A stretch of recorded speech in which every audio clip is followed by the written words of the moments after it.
رحمت بہانہ ڈھونڈتی ہے، کوئی ایسا عمل ملے میں اپنے بندے کو معاف کر دوں۔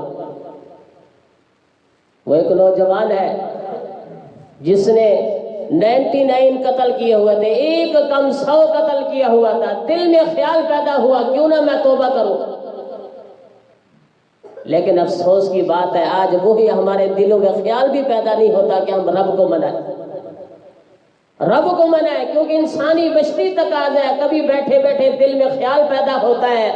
کہ میں اپنے رب کو منا لوں، راضی کر لوں، میں کب تک رب سے میں روٹھا رہوں گا، کب تک میں اپنے رب کو ناراض کرتا رہوں گا۔ بعض لوگوں کے دلوں میں یہ بھی خیال نہیں آتا، کیوں؟ اس لیے کہ جب خیال آتا ہے، جن لوگوں کے دلوں میں خیال آتا ہے وہ کبھی کبھی مسجدوں کی طرف دوڑ پڑتے ہیں، بھاگ پڑتے ہیں کہ ہم، کیونکہ اب یہی جگہ ہے رب کو منانے کی، رب سے صلح کرنے کی، رب کو راضی کرنے کی یہی جگہ ہے۔ سفید داڑیاں ہو چکی ہیں، کبھی مسجد کا منہ تک نہیں دیکھا ہم نے۔ فرمایا اس نوجوان کے دل میں خیال پیدا ہوا کیوں نہ رب کو مناؤں، رب کو راضی کیوں نہ کروں،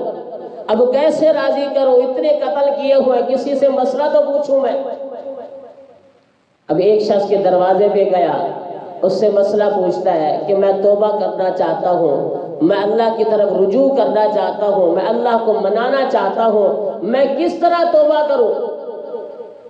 اب وہ مسئلہ بتانے والا بھی جذباتی ہے، بعض لوگ مسئلہ بتاتے ہوئے جذبہ اختیار کرتے ہیں، فرمایا مسئلہ بتاتے ہوئے جذبے سے نہیں بلکہ حوصلے سے مسئلہ بتایا جاتا ہے، جذبات میں نہ بلکہ ہوش سے کام لے، اور جو ہوش کے ساتھ ہی مسئلہ بتا، اور مسئلہ بتانے میں احتیاطی تدابیر اختیار کیا کر۔ اب وہ جوش میں آ گیا، کہنے لگا تو نے قتل کیا ہے، ایک کم 100 قتل کیا ہے، تیری معافی نہیں ہو سکتی۔ اب اس نے کہا کیوں نہ میں سنچری پوری کر دوں، اس کو مار کے 100 کیوں نہ پورے کر دوں۔ اب اسی آدمی کو اس نے مار کے 100 پورے کر دی، لیکن پھر بھی دل میں خیال ہے میں اللہ کو منانا چاہتا ہوں، راضی کرنا چاہتا ہوں، دل سے اللہ کی رحمت کی امید کی کرن جاگ رہی ہے، روشنی جاگ رہی ہے، اللہ کی رحمت سے نہ امید نہیں ہوتا، کیونکہ اللہ بار بار کہتے ہیں لا تقنطوا من رحمت اللہ، اے میرے بندیوں میری رحمت سے کبھی نہ امید نہیں ہونا۔ پھر آگے چل پڑتا ہے، کچھ سفر کرتا ہے، اس کی موت کا وقت آ جاتا ہے، اب روح نکالنے فرشتے جنت سے بھی آ گئے، جہنم سے بھی آ گئے، جنتی کہنے لگے ہم اس کو لے جائیں گے کیونکہ اس نے توبہ کا ارادہ کر لیا ہے، جہنمی کہہ رہے ہیں ہم اسے لے جائیں گے کیونکہ اب تک اس نے توبہ کی نہیں ہے، اتنے قتل کیے ہوئے، ہم اسے لے جائیں گے۔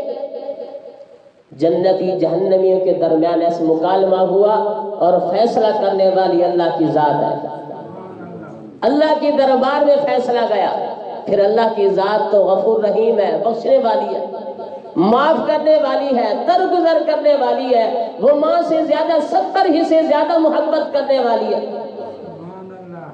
فرمایا یہ جو ماں مارتی ہے، ماں کی مار کے اندر ہی ماں کی ممتا ہوتی ہے، محبت ہوتی ہے۔ وہ ماں کیوں مارتی ہے؟ دشمنی سے نہیں مارتی، بلکہ اس لیے مارتی ہے میرا بیٹا سدھر جائے، سنبھل جائے۔ یہ جو رب کی طرف سے بعض دفعہ کچھ مشکلات آتی ہیں، پریشانی آتی ہے، یہ رب بھی تمہیں ناکام نہیں کرنا چاہتا، بلکہ رب اس لیے تھوڑے سی تجھے مشکلات دیتے ہیں تاکہ یہ میرا بندہ بھی سنبھل جائے اور سدھر جائے۔ اب فیصلہ اللہ کی دربار میں گیا، اللہ نے فرمایا ایسا کرو، اس کا جو سفر ہے وہ ناپو،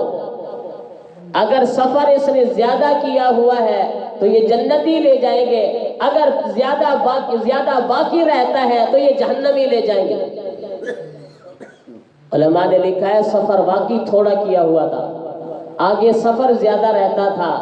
چاہیے تو یہ تھا کہ جہنم والے لے جاتے، لیکن اللہ کی رحمت اس وقت جوش میں آئی کہ ایک میرا بندہ ہے، گھر سے نکل چکا ہے، ارادہ توبہ کا کر چکا ہے، اور پختہ ارادہ ہے، عزم کر چکا ہے، میں نے توبہ کرنی ہے، اللہ سے صلح کرنی ہے، اللہ کو راضی کرنا ہے، پھر میں اس بندے کو جہنم میں کیسے جانے دوں؟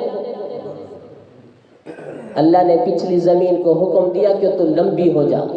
وہ لمبی زمین لمبی ہو گئی، اگلی زمین کو اللہ نے حکم دیا کہ تو کلوز ہو جا، مختصر ہو جا، تھوڑی ہو جا، وہ تھوڑی ہو گئی جیسے انہوں نے ناپا۔ اب پچھلی زمین زیادہ ہے، اگلی تھوڑی ہے، جنت والے اس کے روح کو نکال کے لے گئے، اللہ نے اس کو بھی معاف کر دیا۔ کہ رب کی ذات کتنے غفور رحیم ذات ہے، بخشنے والی ذات ہے کہ 100 قتل کیے ہوئے آدمی کو رب معاف کر دیتا ہے، بس شرط یہ ہے کہ تو پختہ توبہ کر، عزم کے ساتھ، ارادے کے ساتھ، رب کو منانے کے ساتھ، اور آئندہ نہ گناہ کرنے کا پختہ عزم کر کے میں آئندہ اللہ کی نافرمانی نہیں کروں گا، رب تیرے ہر گناہ کو معاف کر دے گا۔ اس لیے ہم